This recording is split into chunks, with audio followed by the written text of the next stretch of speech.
Partiamo dai fiori di zucca. Li utilizziamo di queste dimensioni così da poter contenere il ripieno. Togliamo il gambo e le foglioline acuminate intorno al fiore, poi il pistillo e lo dividiamo in 4 parti in modo da ottenere 4 distinti petali. E ora prepariamo il ripieno.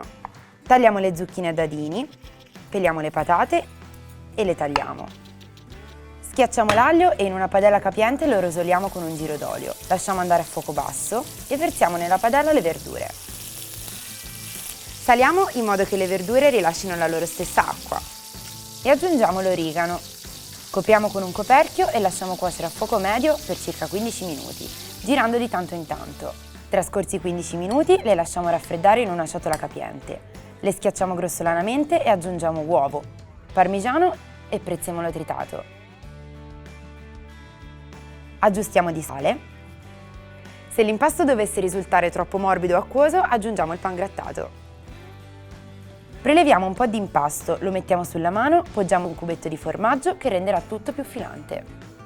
Formiamo con l'impasto delle polpettine non troppo grandi. Prendiamo un fiore, adagiamo la polpetta e facciamolo abbracciare dai petali cercando di incrociarli in modo che coprano l'impasto.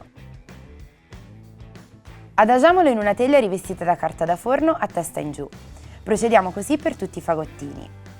Un ultimo giro d'olio e sale. E adesso in forno a 200 gradi per 15-20 minuti.